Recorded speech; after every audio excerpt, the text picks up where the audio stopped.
What's up, kings and queens? It's your boy Dan from Daft Previews, and I'm here to take you through the most comprehensive NBA player prop preview you are likely to see. If it's your first time tuning in, I do this every single night. I share my screen, we go through Outlier, I take you through the plays that I like, I tell you what I don't, form, matchups, lineups, you know it, we're going in deep. And I do all this to give you all the information that you need to make the best bets possible. Now, it cashed in for us yesterday.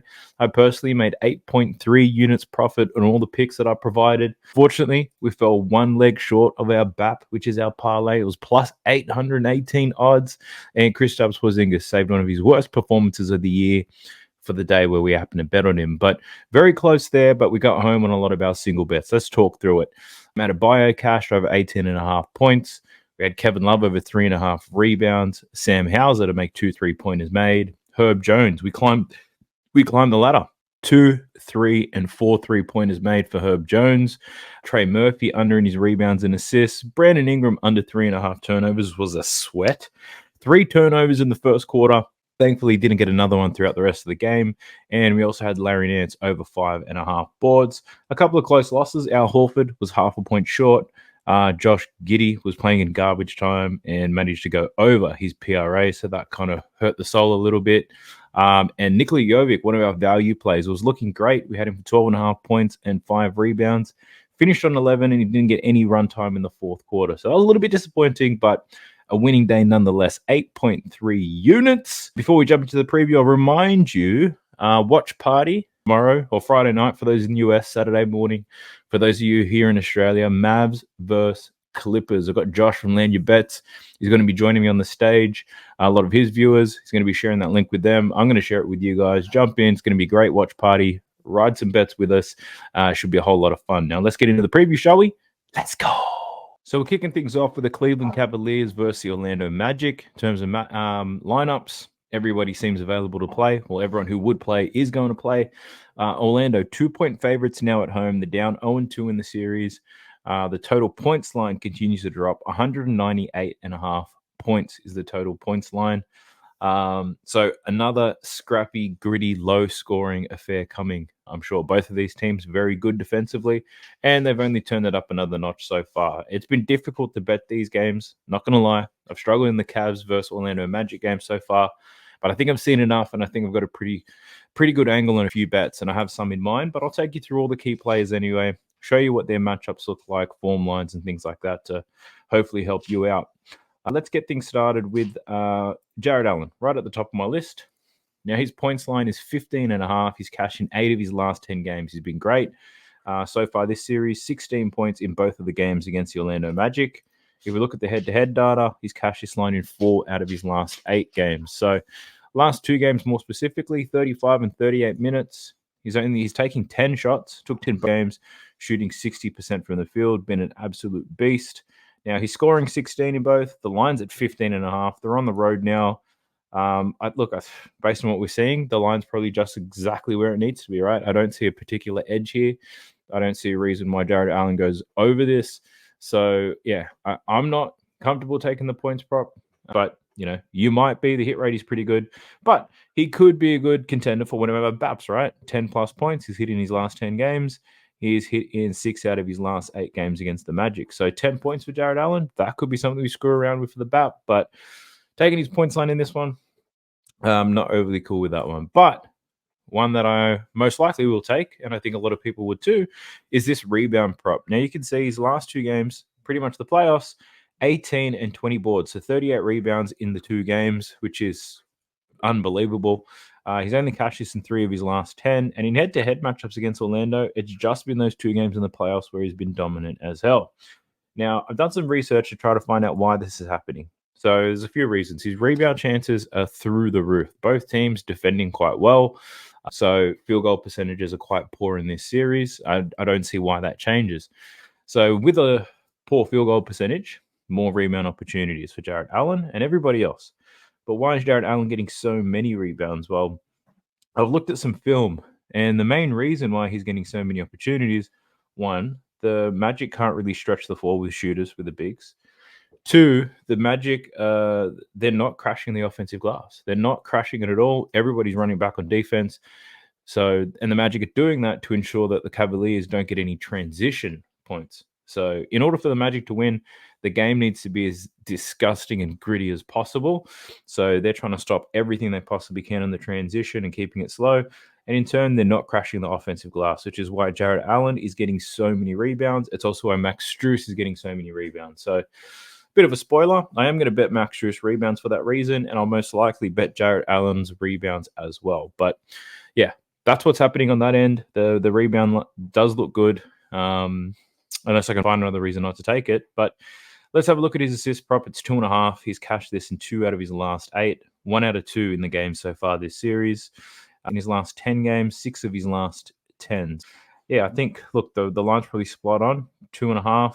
Potential assists aren't overly high, so yeah, nothing major to call out there with Jared Allen, but we could get the 10 points for the bat, and his rebound prop looks like a great play, full stop. So who else do we have in this game? So I wanted to show you Isaac Okoro purely because his hit rates are unbelievable in this. Not in this, but his hit rates are unbelievable at this line. Line for Isaac Okoro is at 4.5. Now he's cashed this in 7 out of his last 10. But what's crazy about this is on the season, he's cashed this at an 85% rate. 60 out of 71 games, he's gone over 4.5 points. He's averaging 9.3 points this season. Now, it is the playoffs. The Cavs are healthy, so he's probably getting less chances and opportunities, right? Yeah, and you're somewhat right if you're thinking that. On the season, averaging 27.2 minutes per game. In the 2 games he's played so far in this series, 18.9 and 25 minutes. So yes, definitely under what he was averaging for the season. But even if we average this out to 20 to 21 points, if I play around with the filters here where Isaac Okoro plays no more than 21 points, 21 minutes, what do we see? I wanted to see what this looked like. So 7 out of his last 13 if he plays less than 21 minutes, which is not great. He played, 25 minutes in that last game. So if I play with the filters and we go games, he played 18 in that other one. So I go 15 and 25 minutes. So when you play with in this filter, when Isaac Okoro gets between 15 and 25 minutes, he covers this line in 21 out of 25 games, which is quite remarkable. Now, looking at the last game against Cleveland, he had 10 points, 4 of 8 from the field, I believe. Yep, 4 from 8, 50%. And he made 2 out of 5 3-pointers. Now, watch the tape on this one. Here's your typical 3-and-D guy, sits in the corner, takes wide open threes all game. So the opportunities are there for him. We technically need him to make 2 buckets if he's shooting a lot of threes. I don't necessarily hate this play. So I just wanted to share that with you. But back onto the key players, we've got Evan Mobley. Now, his points prop is 15.5. He's cashed in 6 of his last 10. He's also cashed in 5 out of his last 7 against the Magic. In the 2 games so far this season, Mobley's had 16 and 17 points. So getting very close to this line, but still surpassing it. Plus money play here for Evan Mobley. And I got to be honest with you, I don't mind it. So in these games, he got in 32 minutes, 12 and 13 shots. That last game where he scored 17 points, he only shot 38% from the field, 5 from 13. So a pretty poor shooting night for Evan Mobley, 1 from 4 from deep.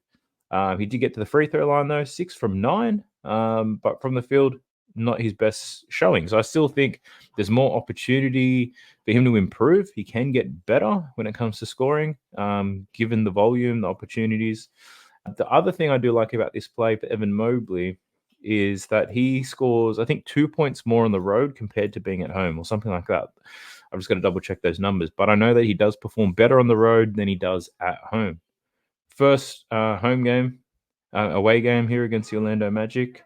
So give me 1 second. So I think there's definitely an upside here. So plus money for him to hit a line that he's hit twice already in this series, knowing that he plays better on the road.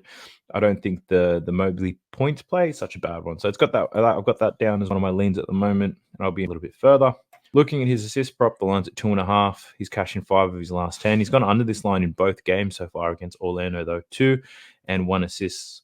Prior to that, though, he had pretty healthy assist stats, but given both teams are locking up defensively, we can see that his potential assists are a lot lower as well. So based on the volume of potential assists, the under could definitely be on the cards, but you'd have to be crazy to take someone who's playing 35 minutes a night under 2.5 assists. So I'm not pretty keen on that. Rebounding wise, though, so his line's at 8.5. He's had 11 and 7 rebounds in the 2 games this series, 3 out of his last 10. 2 out of his last 7 against the Orlando Magic.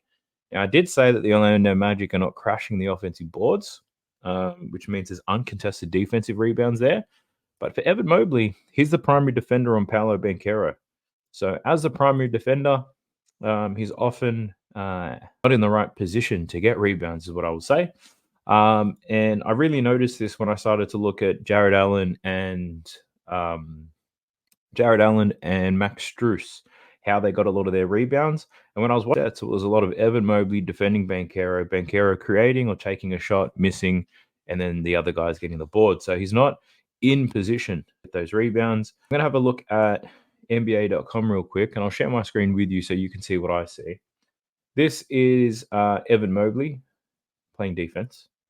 And what we can see is the majority of the time he was playing defense, he was either defending Banchero, Jonathan Isaac, Mo Wagner, and Wendell Carter Jr. So very much on the bigs here.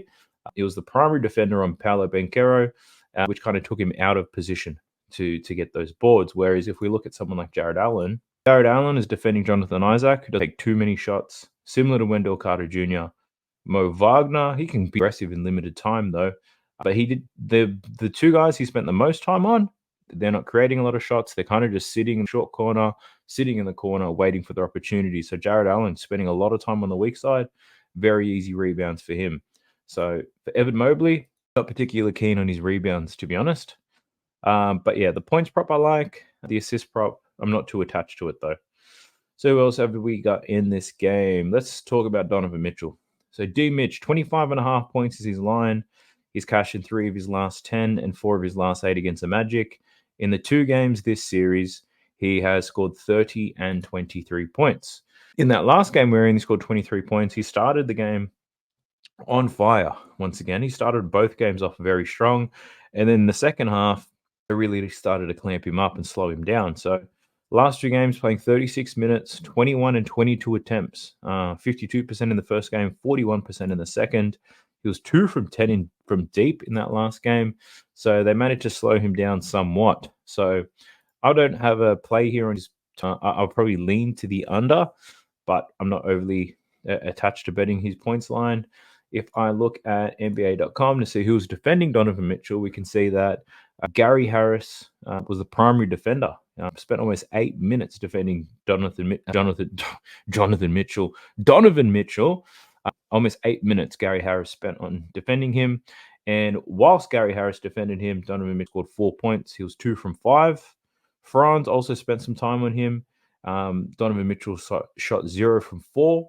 And where he had success was on the likes of Jalen Suggs, Banchero, and then a lot of the bench guys as well. So that Magic second unit is where Donovan Mitchell went to work on. But Gary Harris, as the primary defender, did quite a good job, I must say. So I'm not sure, was that a second half thing or I actually can check it here. Let's see if I can reset this range. And I cannot. Thank you, NBA.com. But either way, not overly attached to Donovan Mitchell's points prop. What I am considering is his first quarter prop, though. 7.5 is the line. He's covered in 4 of his last 8 games against the Magic. First 2 games this season first 2 games of the playoffs against them, 10 points and 14 points in the first quarter. He played 12 minutes in the first game, 10.6 minutes in the second game. I still need to look into his attempts and everything like that, but started both games on fire. So you'd think the Magic would have learned their lesson the first time. He still got cooking early in the second. They eventually slowed him down, but yeah, I feel like if you're going to look at a points prop, the first quarter might be a better play. Yeah, I'm not overly attached to his points prop, but that's one thing that's made my list of leans. Looking at his assist prop, though, that line's at 4.5. He had 3 and 4 assists in the first 2 games against the Magic, 3 of his last 8 against them, and he's covered in 6 of his last 10. So we know his minutes are very much the same. His potential assists are a little bit lower. So this Cavs and Magic series, if anybody's betting assists, you'd be absolutely crazy because you already know it's a low-scoring game. I think the first game, the total was like 209. Then the second game, it was like 206. And now we're seeing 198. These assist props, I think there's a little bit of bait there. So I don't like the look of the assist prop for anybody in this game. So let's jump into the next one. Let's have a look at his rebound prop, though. 4.5 boards. There's a lot of rebounds to go around. Now, he's hit in 2 of his last 10 games. We've seen 2 different rebounding performances from Donovan Mitchell. 2 rebounds in the first game, followed by 8 rebounds in the second. So, a little bit difficult to tell you whether he's going to go over or not, to be honest. So, it could be in the rebound chances. He only had 4 rebounds in the first game, much more in the second. I don't know if that was by design. His rebounding stats against the Magic are all over the place. So, yeah, D. Mitch, not really loving too much of his. Probably the first quarter points and maybe even his first quarter assists, because he's hit 2 assists in the first quarter of both games. That could be a good look. He's been hitting it quite well. 8 of his last 10 games, he's cashed 2 assists in the first quarter. And it is plus money as well. So, I'm not sure. I might do a parlay, a Donovan Mitchell first quarter parlay, perhaps. I don't know. We'll see where I land. I don't want to get too adventurous. I just had a winning day, and usually if I have a winning day, I tend to follow that up with a losing day because I get overly excited. So let's try not to do that. Let's jump into Darius Garland now. So Darius Garland, his points line 15.5. He's gone under this in 2 consecutive games, 14 and 15 in the first 2 games against the Magic. Leading into the playoffs, he hit this in 4 straight. Against the Magic in the past, he'd performed quite well. 5 consecutive games against the Magic covering this line. So far this series, hasn't been able to pass it. I knew at the back end of the season, he was kind of suffering from the injury. Sorry, I just had to pause the recording. Somebody knocking at the door. I don't remember what I said last, but let's just say this. I have no confidence in Darius Garland covering this line. What I can tell you is you'll probably get close to it, right? He's good enough. The line is quite low based on his season averages. We could see some Darius Garland magic here. Jumping into his assist prop, though. Line's at 6.5. Plus money, he's cashed in 7 out of his last 10. 1 of the 2 games so far. It is a road game for the Cavs after all. The Magic are now favorites for this one. Yeah, I don't like assist props for anyone, to be honest, in this series. So I'm personally not going to touch it, but showing you the numbers here. His recent form's not bad. His form against the opponent is not bad either. But now we're talking playoffs, right? Things are getting a little bit stingy. I picked up a lot of easy assists in the first game. That was pretty much a blowout that closed towards the end of the game. But yeah, unless you foresee that happening again, then Garland could be a good play. His rebound prop, 2.5. He has covered it in both games so far this series. 6 out of his last 10, 4 out of his last 7, but there's no edge here. Be a very sweaty bet to get 3 rebounds in 30 minutes at minus 130 odds. So I'm not feeling that for Darius Garland. Who else is there to go through? We've got to go with Max Strus. So already taking his rebound prop, but let me get through the others. So the first one's his points prop, 8.5. 5 out of his last 10. He's averaging 7 points this series, scoring 7 points in both games.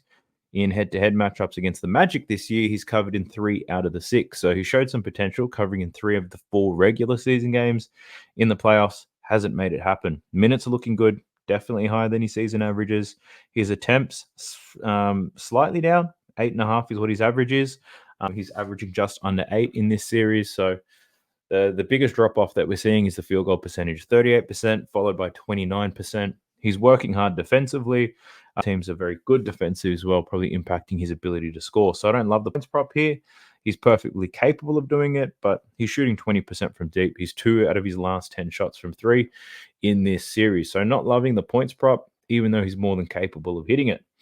Now, looking at his rebound prop, and if you just looked at the data, you'd probably be a bit on the fence. He's hit this in 6 out of his last 10. He's had 10, 9, and 9 rebounds in his last 3. So 9 rebounds in both games against the Magic so far this series. On the season, though, he went under in all 4 games against the Magic during the regular season. In the playoffs, it's flipped the switch.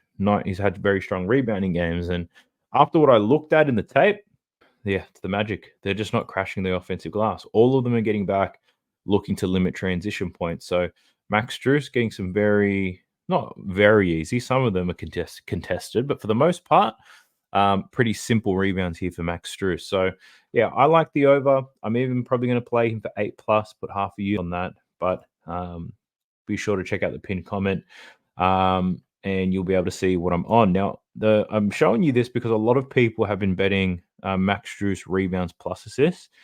And yes, he's capable of covering his rebounds plus assists because his rebound numbers are so strong, but his assist numbers are not. His potential assists aren't very high.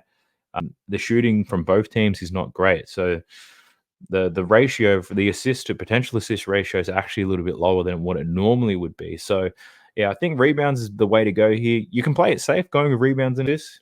Like he's still passing that rock around, but it's difficult to score. Cavs on the road for the first time in the playoffs this year. I don't know how those players are going to respond. Let's have a quick look at Karis LeVert. He hasn't made too mame big moves throughout this series. 5 and 8 points in the last two games in this series. 19 and 25 minutes.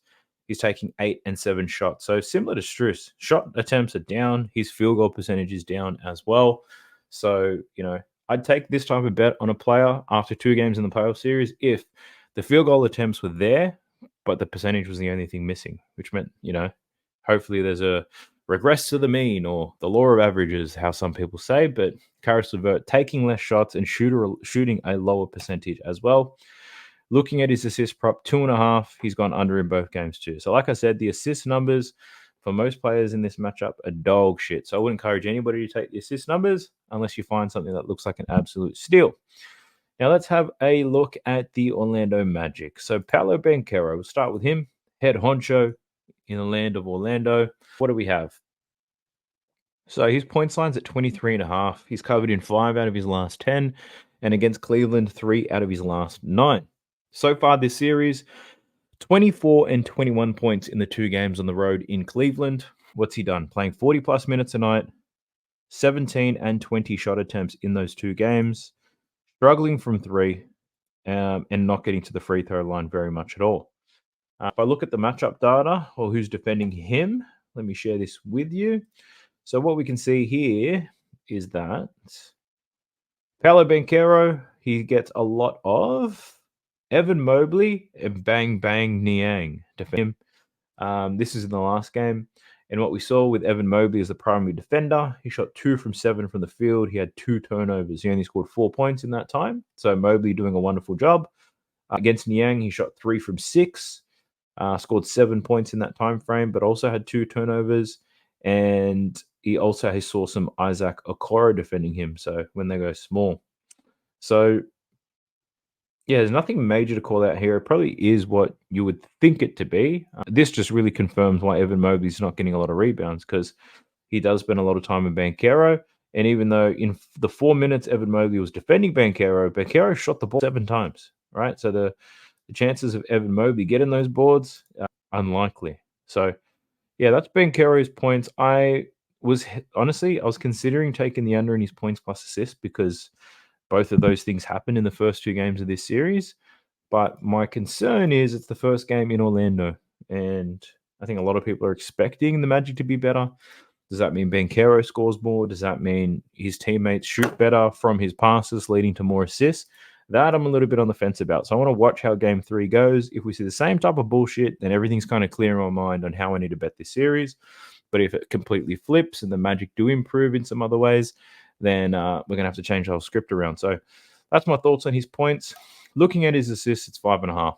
Covered this in 1 of 9 games against Cleveland. He's gone under in the first 2 games, 5 and 3. So yeah, I'd lean to the under in his points plus assists. I'd definitely lean to the under in his assists. Yeah, until I see what happens in this game, I can't really say. But historical trends, definitely lean to the under here for Banchero. And then looking at his rebounds prop. Now, unfortunately, when I check the box scores for all the players for Orlando, you think low scoring game and a lot of rebounds, right? Well, Orlando's not getting it done. Orlando not rebounding the ball very well. We can see it here with Banchero, 7 and 3 rebounds in the 2 games against the Magic so far this series, which is well below his season average, despite playing more minutes. So he's on the court for a lot longer. He's got a low scoring game with a lot of rebound opportunities. He is just not collecting these boards. So if I flip the switch and we look at Banchero as a defensive player, just to see who is he spending most of his time on, we can see here that Banchero spending the majority of his time defending Evan Mobley and Bang Bang Niang, really. So, George Niang probably stretched the floor out as well, but Banchero can rest on defense. And Mobley sets a lot of screens, crashes boards, does all those types of things. So Banchero kept quite busy, I must say, but the board side of things I'm not loving. So I don't like The points one, I can probably fuck with an over for that, but definitely rebounds and assists now that I think about it. Banchero, the under could be there. The risk here is if Cleveland are poor because they're on the road and then Banchero suddenly gets more rebounds. My main concern. So I'm not going to put any bets down on Banchero, but I do think he goes under his PRA. Let's just say that. And I do think he goes under his rebounds. And I actually think he goes under all of them.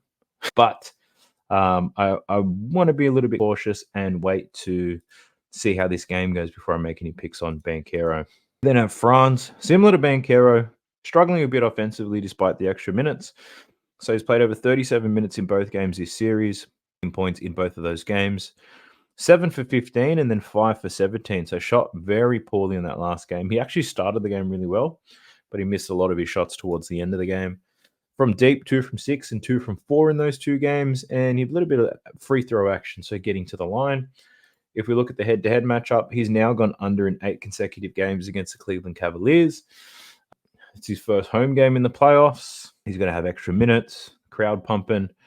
19.5 is the line. So despite him never hitting this, really, the line's still at 19.5. So it's a bit of a, the sportsbook's trying to trap you into taking an under because of how obvious this is, or, are they expecting him to go over for whatever reason? So, yeah, I've got no strong feelings here on Franz and his points line. I think the opportunities will be there, but, if he's making a lot more buckets early in the game, he'll probably shoot the ball more. But if he gets off to a slow start or he's shooting quite poorly, he's probably not going to get those chances. The other prop is his assist prop, 3.5, 4 of his last 9. He went under in both games this series, 3 and 2 in the 2 games. So that's not looking great. The first game, he had a lot of potential assists, didn't get the assist. Second game, not many potential assists, so he didn't get many assists. So I would lean to the under for this as well.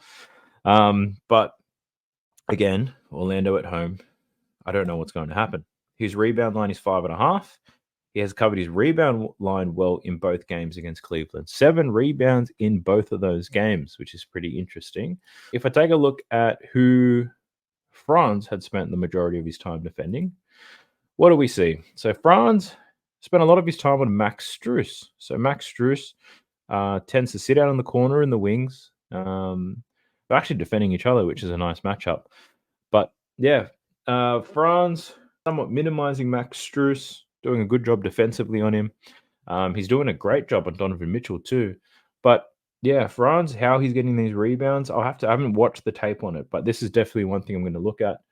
I'm going to take Franz's rebounds as a lean because, yeah, if Cleveland are worse or the Magic are better and there's more opportunities here for some boards, but Franz has already rebounded well in the last 2 games, I'm going to check the tape, look at all of his rebounds to see exactly why. What's standing out? Why is it happening?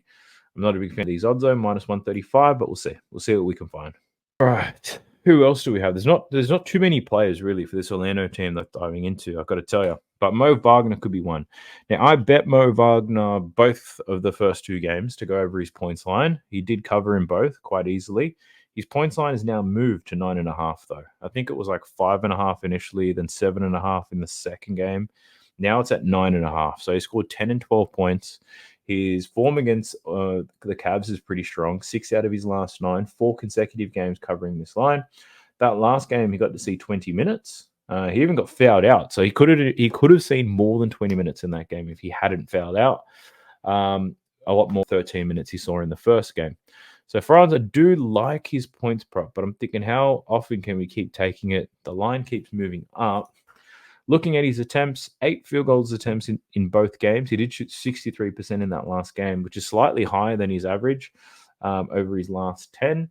I just feel like at some point it's going to balance out. And him shooting 63%, we can't guarantee it happens again. But I think the opportunity here is probably in his minutes because he could have played more than 20 minutes if he didn't get fouled out. We don't know what the game plan was, right? So, and I think we're going to I'm talking myself into it. I think we'll see more Mo Wagner. And the reason why I say that is because Jonathan Isaac at center has been a failed experiment. Hasn't worked. He does improve them defensively, but their offense is just so poor. Jonathan Isaac is missing wide open 3-pointers, and he's not keeping Jared Allen off the glass. So we could see a bit more Mo Wagner in this game. I think out of all 3 centers they have between Mo, Wendell, and Jonathan Isaac. I think Mo's been the most effective one so far. So the points prop could definitely be there. Looking at his rebound prop, that could be there too, because this line hasn't moved, I don't believe. Well, actually, no, it has. It used to be at 3.5. Now it's at 4.5. He covered in both games regardless. 5 and 6 rebounds in these 2 games against Cleveland.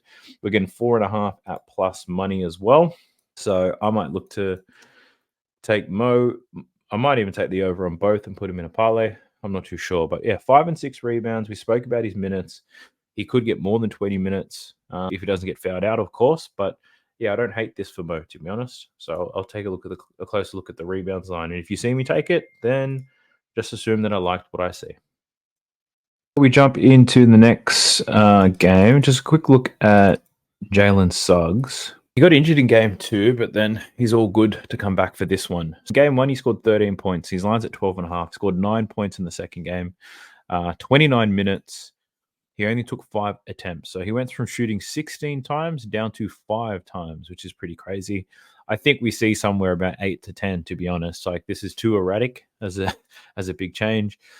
Struggling from 3, though. So he's 1 from 10 3-pointers in this series so far. First game back at home, caught of upside here for Jalen Suggs. If we just have a look at the season, we can see that he's averaging 12.5 points on the season. At home, he's averaging 13.7, which means he's probably averaging around 10 points on the road. So back at home now, where he probably averages about 3 points more, this could be a good look here for Jalen Suggs. So I'm going to add that to my short list. If I do pick it, there'll be some good data around his attempts at home or shot percentages at home or something like that. So quite a few players that I don't mind in this game. I think Max Strus, just telling you now, Max Strus rebounds probably my favorite play based on the footage that I've seen, but I'll dive in a little bit deeper to see what else I can find. We now jump into the New York Knicks versus Philadelphia 76ers. Probably one of the better series to watch, closely contested all the way throughout. Embiid's obviously a game time decision. DeAnthony Melton could be back, and Mitch Robinson's a game time decision in this one as well. Philly 4.5-point favorites in this game back at home. My personal view is that Philly do win. I think they got robbed of a few calls in game 2.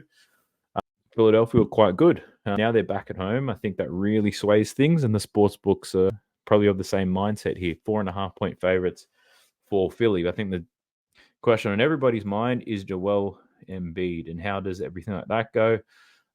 If I do a quick overview, because instead of previewing every single player, I think if I do a quick overview on the box score from the previous game, it's going to tell us where we should be looking. Because if minutes and opportunities aren't there for some players, I don't want to be wasting your time talking about them. So having a look at Philly first, what do we see here? I bet Tobias rebounds in the last game, which cash. He had 9 rebounds. The line was at 6.5. He only scored 10 points, though. That was under his points line. So for Tobias to score points, not overly keen on, but we'll have a quick look. Rebounds, we'll have another look at that. We've got Kelly Oubre. So his points have been terrible this whole series. That line continues to drop. He's not taking too many shots. So we can have a look at potential under for Oubre. We've got, unless we see his home and away stats, right? We've got Joel Embiid, scored 34 points, 10 rebounds, 6 assists. He made 2 3-pointers. He's been shooting 3-pointers more often. I wouldn't say better. He's just shooting them more often in this series. So we'll always look into him. Kyle Lowry's had 1 really strong game, 1 poor game, but his numbers are quite low. So we'll look at Kyle Lowry. Tyrese Maxey's had a couple strong games in this one. 35 points, 10 assists, 9 rebounds in that last one. So an excellent output from him. And obviously Batum had 1 excellent game and then a quiet one as well. Looking at the Knicks, we've got OG Anunoby. He scored 10 points. I took his under 1.5 3-pointers in the last game because he's not shooting them very well and he's not attempting many. So that could be another play we look at. Josh Hart rebounds have been cashing like a mofo, but who knows how high his rebounds line is going to be. But his points line, he's actually been scoring quite well. He's been knocking down a lot of 3-pointers. So we're looking to him. Isaiah Hartenstein shot a very high percentage, got some assists, which is pretty good. Jalen Brunson has been struggling. He's struggled against Philly for forever. So we'll look at he's potentially an under in his points prop. But we'll look at everything on the star players. DiVincenzo had a pretty strong game. Miles McBride did not have a strong game after an excellent game the game prior.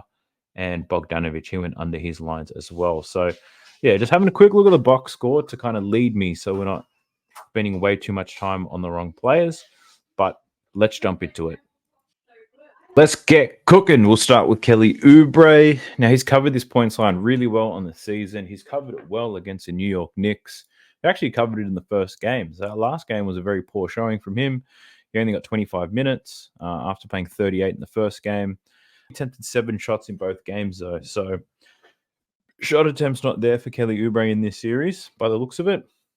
I feel like that line's just about right because if he gets hot, he could cover this in a quarter, really. So I'm not a big fan of that. I have bet on his rebounds in the past. Interested to see what that looks like. Line's at 4.5, but he hasn't rebounded well this series either. So I'm not advocating to take the under because he's had a lot of success rebounding the ball as of late. So Kelly Oubre, we probably won't see too many slips on that. Let's take a look at Tobias Harris, see what the hell's going on with this J. Cole looking ass. His points line is 12.5. He's gone under in 3 games in a row. Prior to that, 7 straight in head-to-head matchups against the Knicks.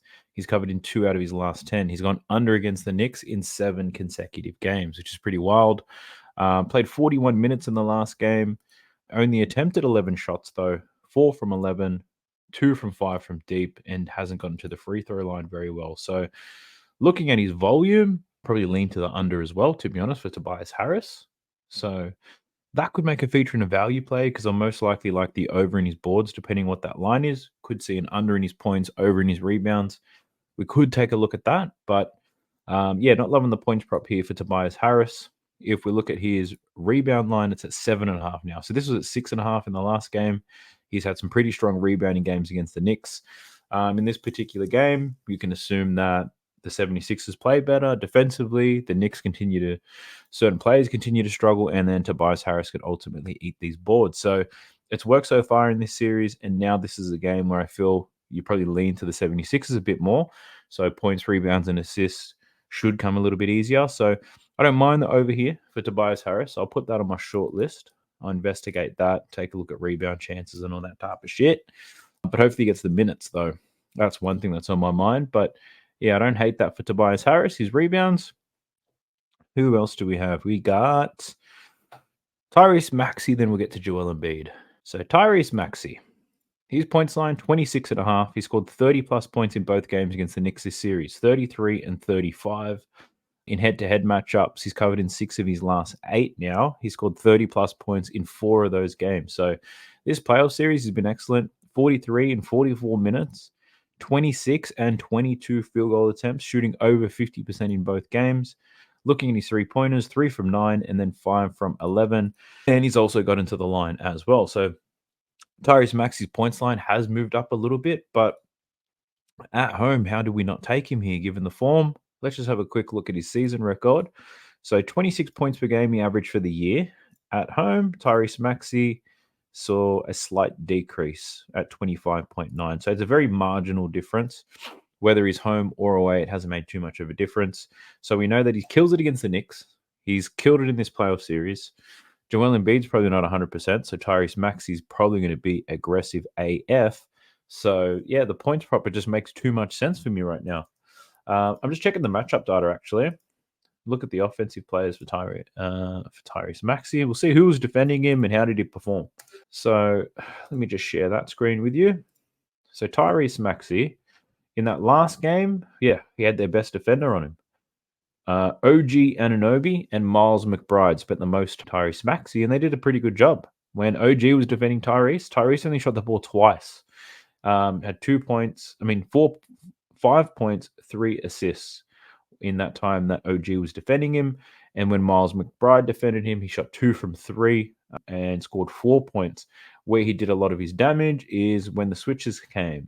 Scored 6 points in Brunson in limited time. He scored 13 points on Josh Hart in limited time and 9 points on Dante DiVincenzo in barely any time. So if he can get the right switches happening, then he can make it happen. So OG, the primary defender, those pick and rolls could keep happening with a lot of wing players. At least we know the matchups where Maxey can get it done.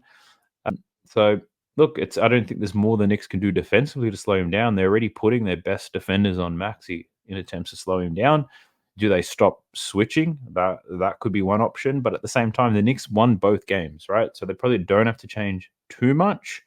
76ers probably need to make the bigger adjustments here in order to, ensure they don't get swept. So Tyrese Maxey points, it doesn't look like a bad play in my eyes. Looking at his assist prop, now he's been nailing this too, right? 1 in 2 games. He had 4 assists in one game. Follow that up with 10 assists. He's covered his assist line in 3 of his last 8 and 5 of his last 10 games this year. But the assist prop, yeah, look, it could happen and it could not. We'd have to dive into some more potential assist numbers. He only had 10 potential assists in the first game. So, yeah, I think the points definitely I'd probably feel a bit more comfortable going with, unless we know that the Knicks are going to do something differently. But yeah, I can't really guarantee that they do that. Looking at his rebound line, though, it's 4.5. 9 rebounds in the last game, only 2 rebounds in the first one. So what have I noticed? I think a lot of these rebounds, which I need to dive into to figure out how he got these boards, but Embiid in the first game was contesting a lot of shots when he was at better health, contesting a lot of shots, taking himself out of rebound position. In this most recent game, Joel Embiid wasn't contesting too many. He wasn't straying too far from the rim. It limited his ability to get boards and jump too. So I don't know. I've got to look at the film here to check out Tyrese Maxey's rebounds to see how they're happening and who he's defending and all that type of stuff. I'll actually take a look at that now. Let's have a look at Tyrese Maxey on the defensive end. So Tyrese Maxey spent the bulk of his time defending Dante DiVincenzo, followed by Miles McBride. Doesn't spend too much time on Jalen Brunson. So really sitting on Dante DiVincenzo, who's a good 3-point shooter, but he doesn't move too much off the ball. So yeah, I think the Maxey rebounds thing could really be there, but I think nothing that I've seen so far, the points prop is just too obvious. And sometimes I wonder, is it too obvious that it's not going to hit? But I've overthought a lot of plays in this playoff series, and a lot of times it's bit me in the ass. So let's just say Maxey points is a pretty good prop, but I'm still going to look into it. We have JoJo now. He's in this playoff series, 29 and 34 points in the 2 games. He's playing on one leg at the moment, still managed to pull out 39 minutes in that last game. I don't know how healthy he is right now. He shot the ball 29 times. He was 12 for 29, so the percentages went there. Looking at his 3-pointers, 2 from 8 and 2 from 9. So on volume alone, these 3-point numbers are looking great. So in terms of his points, I'd be a little bit hesitant there because at home, we might see an improvement from some of the 76ers role players. Not saying we will, but we could potentially. What I would potentially take a look at here, though, is Joel Embiid's 3-point prop. To make over 1.5 is minus 130. Now, he's hit this in 9 of his last 10 games. In his last 10 games, he's averaging 5.8 attempts. In his last 2 games, 8.5 attempts. So over his last 10, he's shooting 40%. On the season, he's shooting at 37%. So he's taking about 9 3-pointers. If he can get to that percentage, he's going to make at least 3. So I think the 3-point prop could be on here for Joel Embiid. I don't know if I feel comfortable about taking the overall points prop because that knee looks like it's going to give out in any minute. But the 3-point prop could be a good look. I might actually just check how he's gone at home. Maybe there's a big difference here. So what do we have? This season at home in 42 games, sorry, just 42 games on the season. That's not at home. He's shooting 37% from deep. At home, he's shooting 41%. So we see a slight improvement. That's in a sample size of 25 games. 41% from at home, 37% on the season, which means on the road, he's shooting in the low 30s. So yeah, I think Joel Embiid's 3-point prop, just on this basic analysis, could be a good one. The other one I want to look at is, his first quarter points, because this is a very popular play. When I took it against Miami, it didn't hit, but he's cashed it in both games so far this series, 15 and 12 points. He's playing the full 12 minutes in the first quarter, 9.5 though. Yeah, I don't know. I don't know if I feel comfortable with it. A lot of these first quarter props have not been cashing for me, to be honest. So I might even just play it safe and put all the first quarter props into a parlay. And if it hits, it hits. If it doesn't, it doesn't. Because the hit rates on a lot of these first quarter plays are great, but my level of confidence in them is starting to waver, I must tell you. So that's how I feel about the first quarter points. But let's have a look at first quarter assists. Where's he at there? Yeah, even that, he's cashing 4 of his last 5, but not so well against the Knicks. Looking at his assist prop, though, 5.5, it's plus 130. He's covered this in both games, 6 assists in both of those games. If we make the assumption here that the 76ers role players are going to play better, you can make the assumption here that Joel Embiid, it should be easier for him to get assists, right? So I'm going to look into this a bit further purely because it is a plus money play. Plus 134. I like plus 134. So I'll look into potential assists and stuff like that. And if the numbers check out, I might take a play at that. And then lastly, his rebound prop, 10.5. He's gone under in both games against the Knicks in this series. He's only hit in 2 of his last 6 games against them and 4 out of his last 10 games overall. 8 and 10 rebounds. Yeah, I wouldn't say the under or the over in this one. I think the line's just about right. If we assume the Knicks shoot a little bit worse and there's slightly more rebound chances, yeah, that could happen. But Embiid's also going to contest some shots inside. So I'm a little bit on the fence about it. So nothing on the rebounds prop for me for Joel Embiid, but you might like it. And if you do, feel free to take it. I want to have a quick look at Kyle Lowry, though, and how he's performed this series. Points-wise, what do we see? 18 and 8 points, right? So he's covered his points line in both games. 9 and only 6 attempts. He's making a lot of three-pointers, and he's getting to the free throw line as well. So the points prop, probably not such a bad play at plus money at 7.5. So I'll dive into that a little bit deeper. Now, this is all on the assumption that the role players are going to be better here, right? I don't know if they're going to be. 3-point prop, 1.5 minus 115. So he's cashed this in both games. 7 and 5 attempts, 57 and 40% from deep. Quick look at the season, he's shooting 40% from deep. So he's going to make 2 of them. It means he needs to shoot at least 5. And he's shot 5 attempts in both of those games. So Kyle Lowry 3-pointers could be a play. I'll only put 1 play on for Kyle Lowry. I'll just see which one is better. Looking at his assists, the line's at 2.5. 2 and 3 assists in the last 2 games against the Knicks. So nothing major yelling out to me there. I wouldn't imagine his assist number to be high anyway. Maxi and Embiid, massive usage rates. But rebounds, Kyle Lowry likes to hustle. Woo, this is pretty good. So his line's at 3.5. He's cashed in 4 straight, but most importantly, he's cashed in both games this series. 4 and 6 rebounds for Kyle Lowry. And again, if the assumption is the 76ers play better and the Knicks give up more rebound opportunities, then yeah, someone like Kyle Lowry could definitely take advantage of that. I want to take a look at who Kyle Lowry is actually defending for most of this time. So let me share that with you. So Kyle Lowry on defense, we can see here. Yeah, Kyle Lowry is the key defender on Josh Hart. And Josh Hart's usage rate's not high. It's probably why Josh Hart's probably getting a lot of offensive offensive rebounds, but it also means Kyle Lowry is always on alert to get rebounds, knowing that he's defending Josh Hart. So Josh Hart not doing too much stuff on the ball. So Kyle Lowry gets to chill a bit, spends a lot of time on the weak side, I assume. So this makes a lot of sense. I think out of everybody, if your sole purpose was to get more rebounds in a game and you had to defend someone from the Knicks, you'd want to be defending Josh Hart or OG Anunoby, right? Then both tend to sit in the corners. Actually, I'd probably prefer to defend OG, to be honest. But either one is fine because I know neither of them is going to have a high usage rate. And it's going to be a lot easier for me to do my job and get some boards. So, yeah, Kyle Lowry, I think I've really talked myself into taking this play. I do like that for Kyle Lowry. Watch this. Other than that, let's jump into these Knickerbockers, shall we? All right, jump into the Knicks. We'll start with Jalen Brunson. So his points line has moved down to 28.5 after 2 slow performances against Philly. So we can see at the end of the season, he was going crazy. Landed in the playoffs up against Philly, 22 and 24 points. Still playing a lot of minutes, taking a lot of shots, 26 and 29 points. I spoke about this in my last video previewing this game, that my only concern is he's going to shoot the ball close to 30 times. You're really banking on a low shot percentage. And it delivered again. He went under. If you look at his numbers against the 76ers, he's gone under in 8 out of his last 10. So really struggling to score against them. More specifically this season, a lot of shots up, but not getting them to fall. I know a lot of people bet him in the last game saying, he's going to bounce back eventually. He's going to shoot his normal percentage. Like I wouldn't pass Jalen Brunson to have a 40-point game at some point in this series.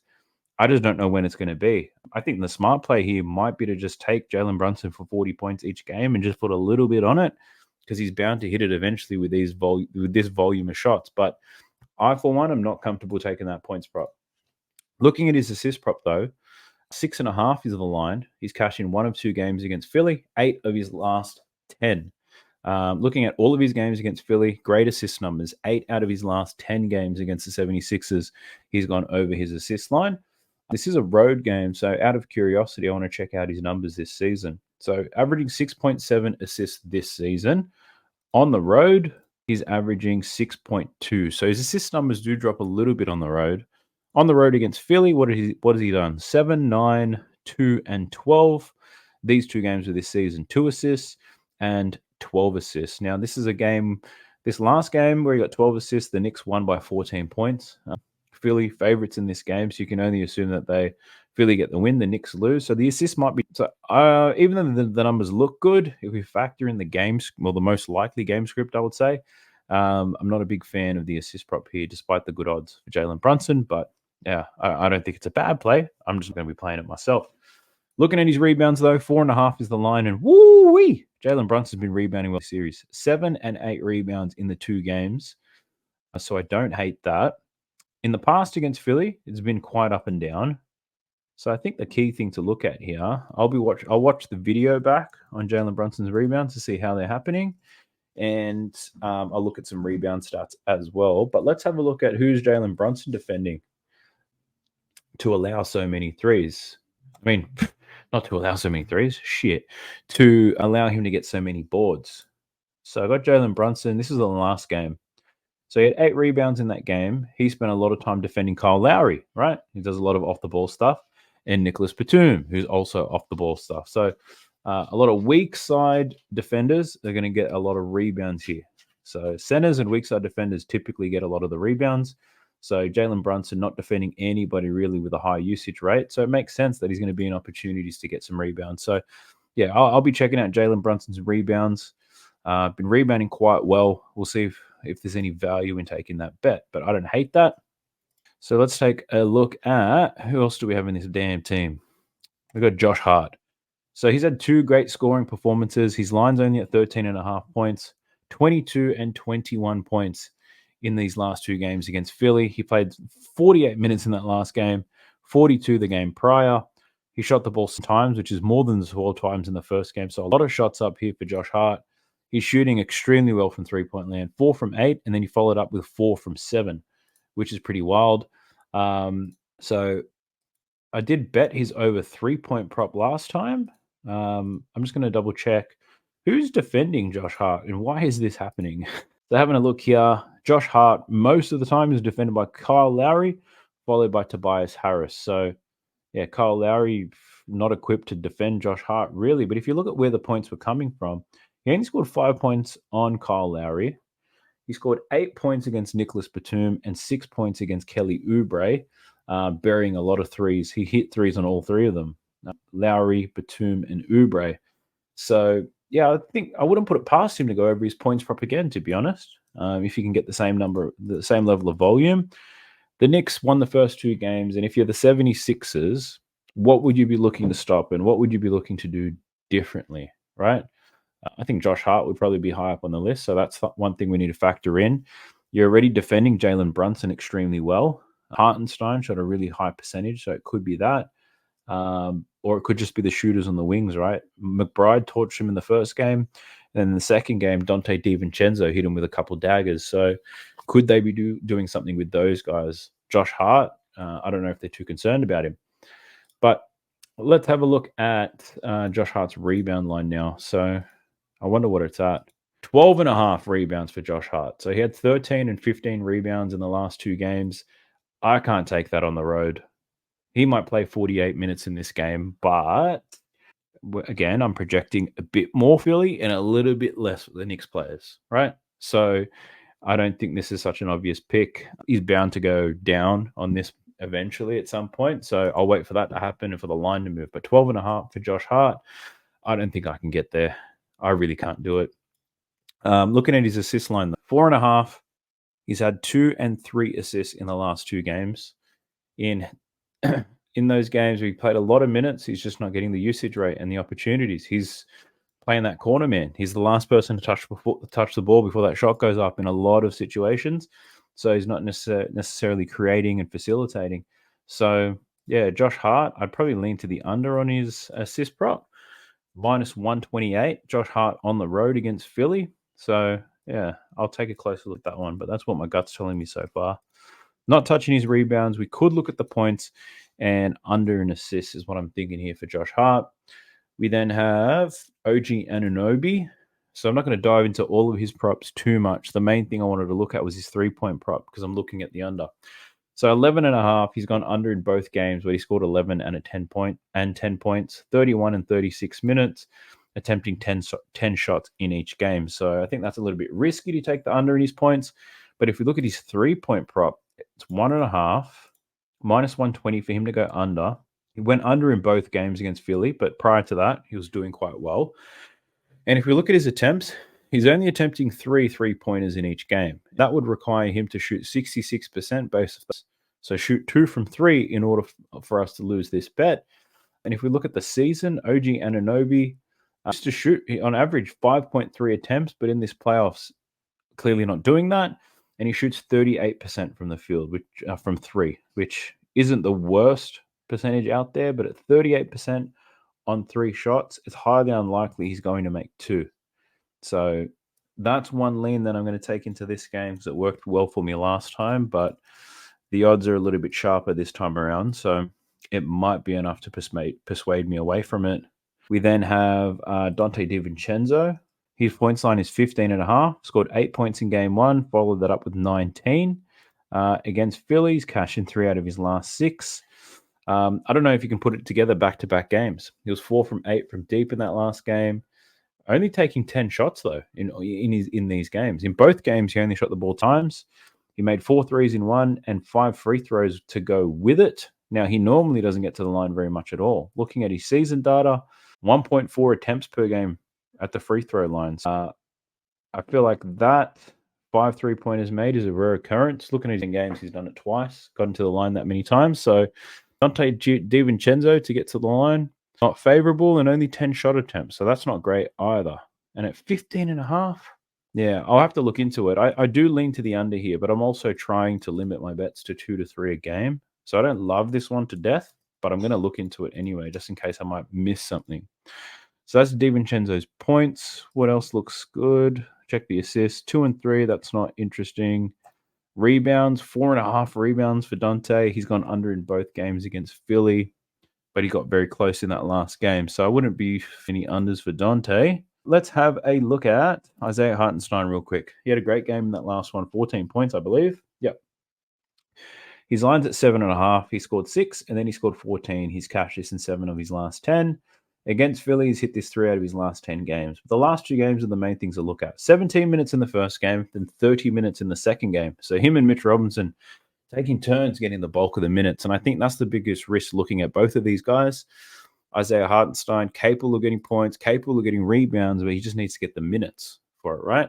So his rebound line is at 7.5, 7 and 8 rebounds so far this series.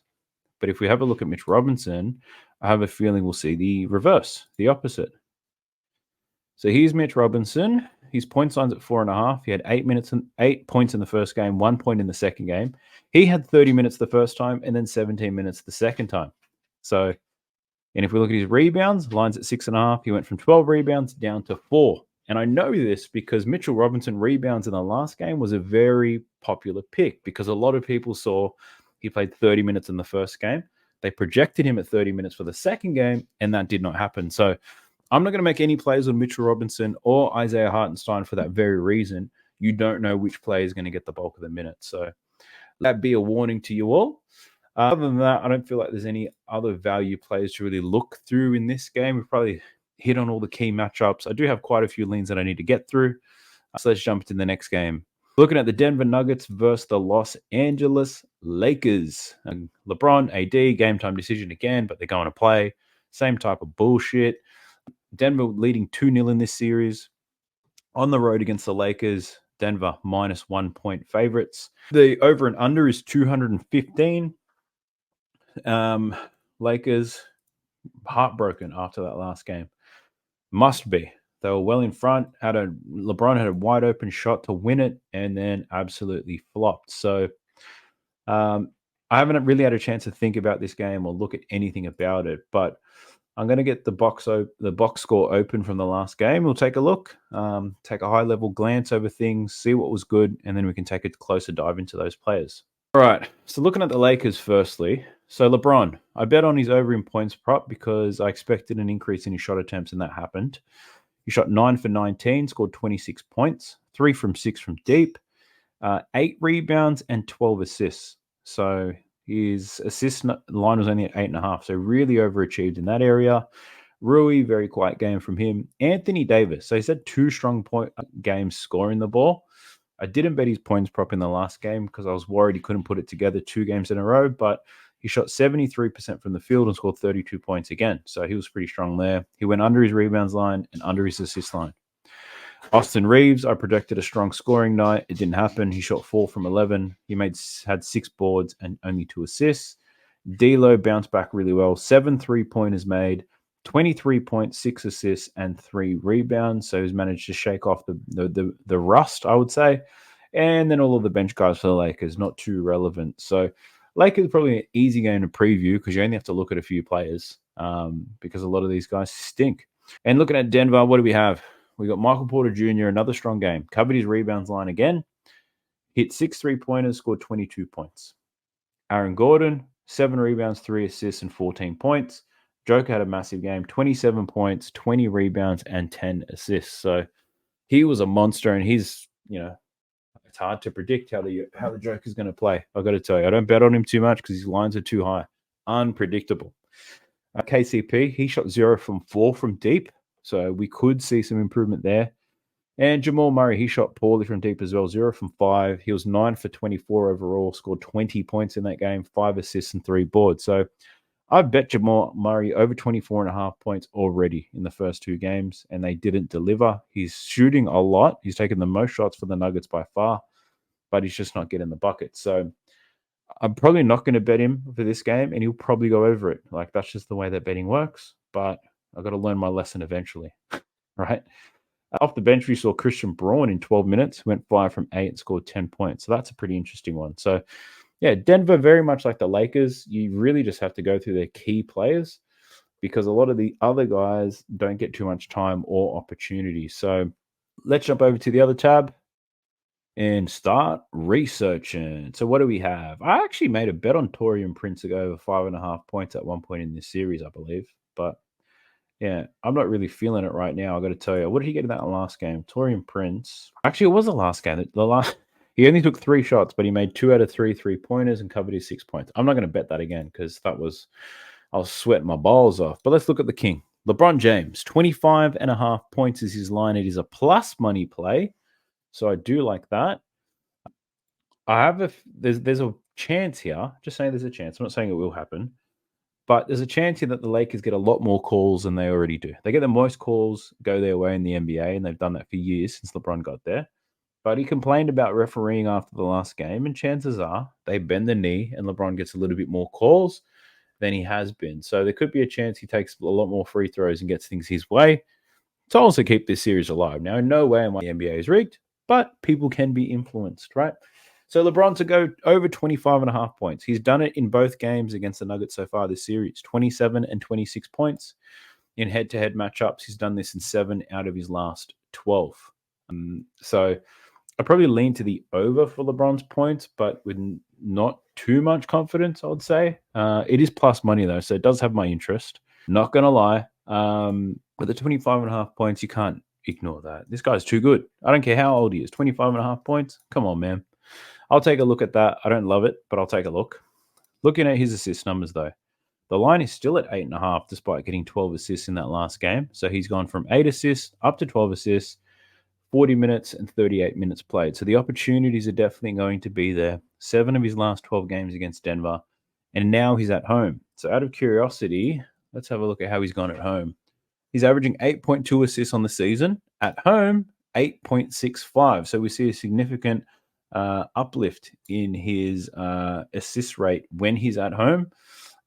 He's going to be playing a lot of minutes in this game. So if we muck around with these filters and say he'll play at least 36 minutes, because I think he'll get about 38 to 40, he's hit this line in 10 of 18 home games when playing that many minutes. On the season, 20 out of 40. So nothing really convincing happening here, actually. When you play with those toggles, I guess it's because LeBron coasts a lot of the time, and in the playoffs, probably less time for coasting. So, yeah, the assist prop I don't hate either, but players as good as LeBron James tend to have quite sharp lines. I feel like the over 8.5 assists is Too good to be true. I've got a feeling in my gut that it's not going to hit. I've got nothing to support that. It really is just a feeling. So, yeah, I'm not going to deep dive that one anymore. Looking at his boards, though, 7.5 is the line. He had 6 and 8 rebounds in the 2 games against Denver this series. He has covered this in 7 out of his last 12 against them. So there's no real strong numbers to support LeBron in taking a single pick. I'm going to have some LeBron stuff in the BAP, that's for sure, because he is that consistent. But in terms of a straight bet, I'm not really loving anything that I see here for LeBron. Down 2-0. He could score 40, but, that's not way too obvious to me. We then have D'Lo. Let's take a look at D'Lo. So his points line, 17.5. He's cashed this in 6 of his last 10. 13 points and then 23 points in that last game. That was the first game where he scored 20 points against Denver in years. So he's done an amazing job there. He's getting the minutes, 41 and 38 minutes. Shot attempts, 20 and 16. So the volume is definitely going to be there for D'Lo. And at 17.5 points with this volume at home, why the hell not, So looking at the season, he's hit this in 38 of 80 games, so 48%. At home, 19 of 39. So that only goes up to 49%. So not a major shift. But D'Lo's points and that volume, I feel like I can get around it because LeBron doesn't have the legs in him to shoot 25 to 30 times anymore. But D'Lo is someone who's definitely not afraid. He took the most shots for the Lakers in that last game. If he takes that type of volume again, if we see a drop off in his efficiency, let's say he doesn't hit 4 threes. Let's say he only makes 2 of them. He finishes on 17 points. So he's quite close to this line. So based on the volume alone, I can get around D'Lo here at home to cover his points line. Lakers looking to break the Denver Nuggets streak. Now his assist line, 5.5. He had 3 and then 6 assists in those last 2 games against Denver. Hasn't really hit it quite well. So his assist prop, I'm not overly excited by that. Then his rebound line's at 3.5. He's gone under in 8 of his last 10 games. And he's gone under in 7 of 8 games against Denver. Both games in this series, he had 3 rebounds in each of them. So I get that they're at home. They're expected to be better. And yeah, there's a chance he gets more rebounds. I'm not willing to take any bets on that, though. So D'Lo, not feeling you either. Let's have a look. So his points line, 25.5 as well. He's had 2 games in a row against Denver, scoring 32 points. So you could say AD doing his part offensively. Shot the ball 23 and 19 times in both of those games this series. He's still yet to hit a 3-pointer. And he's not getting to the line as much as I guess I would assume that he would. So 25.5. Now he's back at home. It pretty much is a must-win game now. And who's to say he doesn't score 32 points? Like, do Denver need to switch things up? Because I feel like LeBron and AD can always get theirs, but if they can shut down everybody else, no problemas. But yeah, I don't like betting on Anthony Davis, but the 32 points in 2 games is quite convincing. And if he's going to take 20 shots, there's a good chance that he covers it. So yeah, I'll look a bit further into that. His assists don't really interest me too much. 2.5 minus 119. He's hit in 1 of 2 games, so I'm not loving that. His potential assists aren't very high. And then we look at his rebounds, 12.5. He went under in that last game with 11, had 14 rebounds in the game prior. Yeah, I'm not really loving this rebound line either, to be honest. He's hit it 50% of the time against the Denver Nuggets. So, yeah, I'm not feeling AD for that one. Austin Reeves, let's just check his points line. His other ones, they don't look good. I can tell you that's for sure. He's gone under in both games against Denver so far this season. But against Denver, prior to that, he was a Denver killing machine. Nuggets in the playoffs last year, all the way through the regular season, Austin Reeves was giving the Nuggets buckets. So far these playoffs, he hasn't been able to do that. What do we see? His shot attempts, 10 shot attempts per game, in line with what he normally would. Not shooting very well from 3, 33% and 20%. So he's not getting to the line either. So yeah, based on volume and his low shot percentage from downtown, I couldn't fuck with the over here. The only reason I could possibly find to support it is, Lakers aren't back at home, so that could support Austin Reeves. But yeah, I'm not really feeling the points prop here for Austin Reeves either. I guess it sounds like I'm not feeling anything from these Lakers. And to be honest, yeah, that'd be right. I am not feeling it. So let's take a look at Denver, see if I can find something juicy. There's a lot of plays in this game that we can put into a parlay. because there's a lot of consistency in a lot of these players. But yeah, to take that straight bet, game back in LA, yeah, I'm a bit on the fence. Let's start with Aaron Gordon. Points line 13.5. He's cashed this in 6 of his last 10. So far this series, 12 and 14 points in the 2 games. So he's averaging 13. Got a lot of minutes in that last game, 39.6 minutes. Field goal attempts, 11 and 10, shooting just under 50%. Hasn't made a three-pointer yet, and he barely gets to the line. So, yeah, the points prop for AG, I would be betting on that. I don't see if there's a particular edge there for Aaron Gordon. His assist prop, this was great towards the closing end of the season. Rolled into the first game of the playoffs, had 7 assists. Then he only had 3 assists against the Lakers in that last game. So, yeah, this is another one I'm not overly attached to. And then rebound line, 6.5. He had 11 in the first game and then 7 in the next game. So, rebound numbers he's hit in the last 2. Now, Aaron Gordon, I believe, is the primary defender on LeBron James. It makes the most sense to me, but let me double check that. We've got, as a defender, Aaron Gordon. Okay. Yeah. So Aaron Gordon actually spends more time defending Anthony Davis than he does LeBron. A lot of time on AD and then a lot of time on LeBron and a bit of time on D'Lo. So when he was defending AD shot 2 from 5 and turned the ball over twice. And when he was defending LeBron only shot the ball twice and he had 3 assists. So Aaron Gordon doing a wonderful job slowing down these stars, that's for sure. So they're not getting too much usage out of them.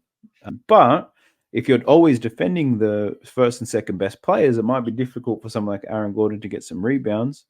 Well, LeBron be chilling, I know that's for sure. But yeah, I don't know if I could take Aaron Gordon for rebounds in this game just after those 2 strong games. But interesting. He spends more time on AD than he does LeBron James, which makes me question who does the Joker defend? Most likely Rui. We shall see. Let's take a look at the Joker actually.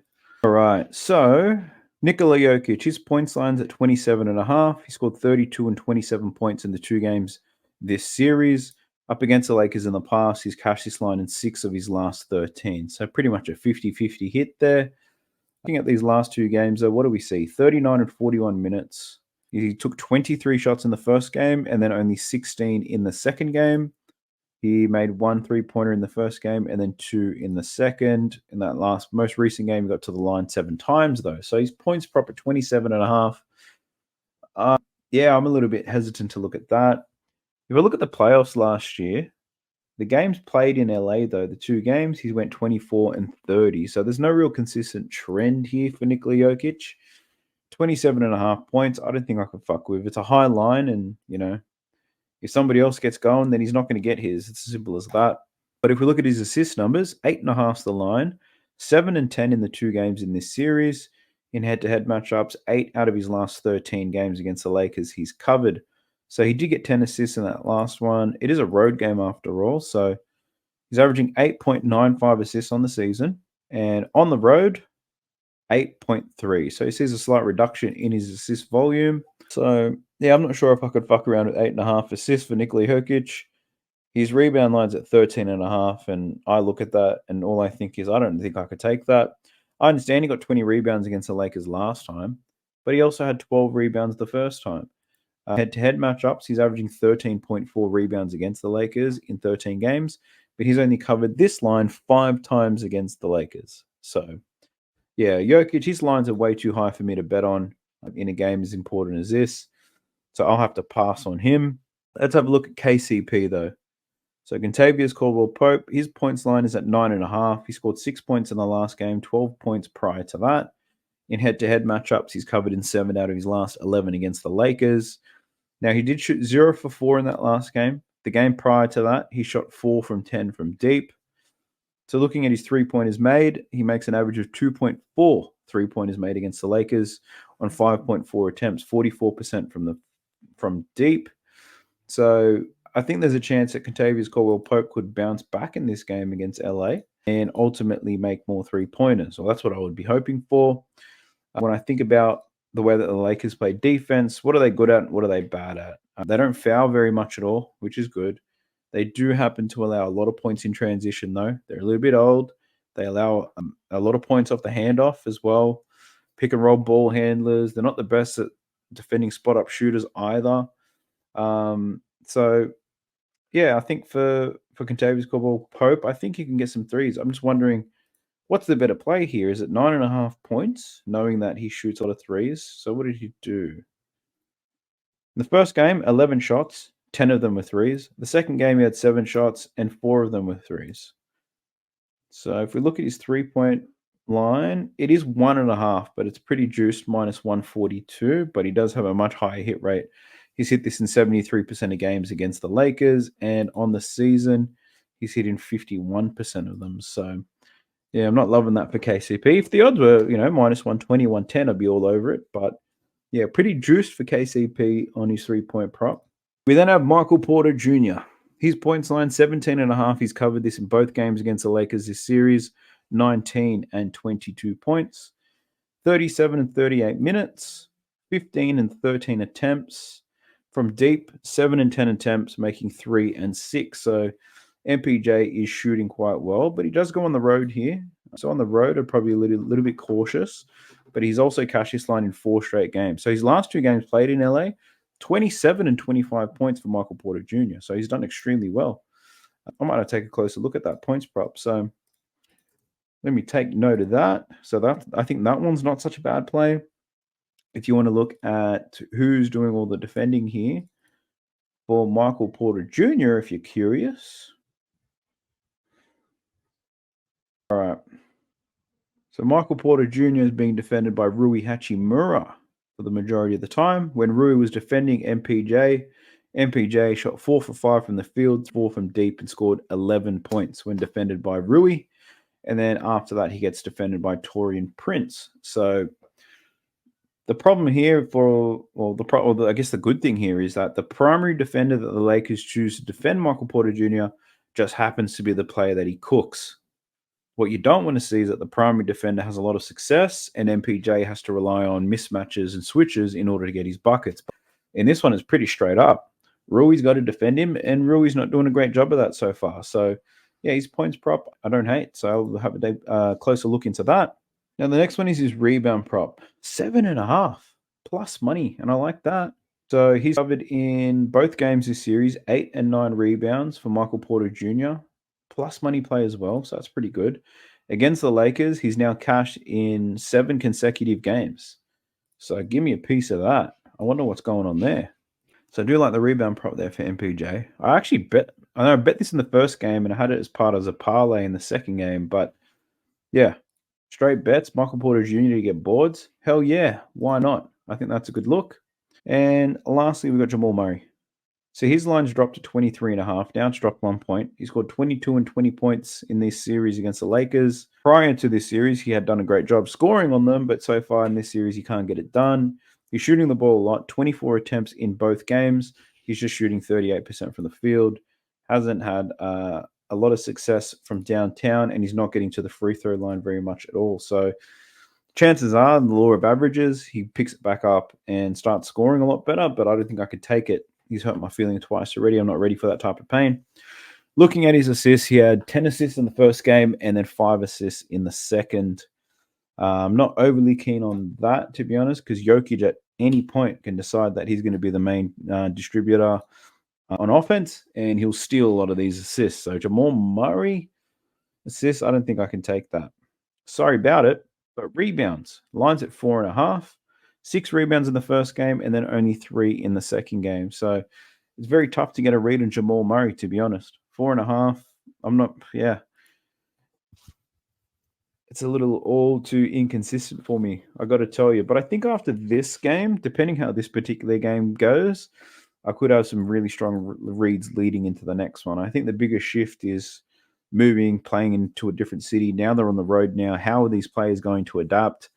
Once we see that, then I think we can get a little bit more value out of it, because I guess the one I like the most so far in this game is MPJ, because regardless if they play in LA or if they play in Denver, MPJ is going to get some boards. But I got a long list of legs that I need to look through, a whole lot of bets.